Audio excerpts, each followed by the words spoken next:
સાણંદ ખાતે નવનિર્મિત ન્યાય મંદિરનું લોકાર્પણ કરાયું।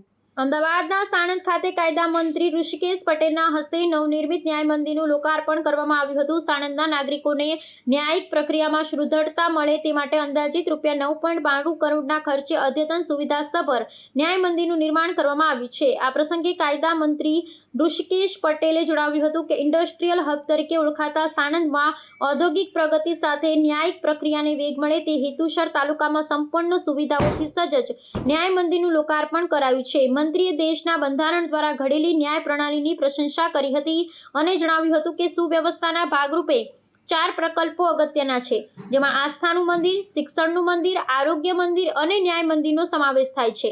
મંત્રીએ વધુમાં ઉમેર્યું હતું કે રાજ્યના દરેક તાલુકામાં અદ્યતન કોર્ટનું નિર્માણ થઈ રહ્યું છે, જેમાં આરોગ્યની વ્યવસ્થા વિજ્ઞાન ટેકનોલોજીથી સભર અને ન્યાયિક પ્રક્રિયા વેગવંતી બને તે પ્રકારની વ્યવસ્થા રાજ્ય સરકાર દ્વારા સુનિશ્ચિત કરવામાં આવી છે।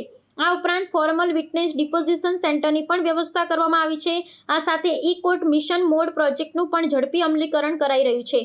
મંત્રીએ નવીન સુવિધાસભર સાણંદ ન્યાય મંદિરમાં ઉપલબ્ધ સેવાઓ વિશે વિસ્તૃત જાણકારી આપી હતી અને આ ન્યાય મંદિરથી સાણંદની ન્યાય યાત્રામાં વધુ સુદૃઢતા અને સુખાકારી આવશે તેવો વિશ્વાસ વ્યક્ત કર્યો હતો। તેમણે જણાવ્યું હતું કે લોકોને સુશાસનનો પ્રત્યક્ષ અનુભવ થાય તે માટે સરળ, સસ્તો અને ઝડપી ન્યાય પ્રાપ્ત થાય તે માટે આવશ્યક છે, જે માટે રાજ્ય સરકાર ગુજરાત હાઈકોર્ટના સૂચના અનુસાર તમામ પ્રકારની સુગમ વ્યવસ્થા સુનિશ્ચિત કરવા પ્રયાસરત છે।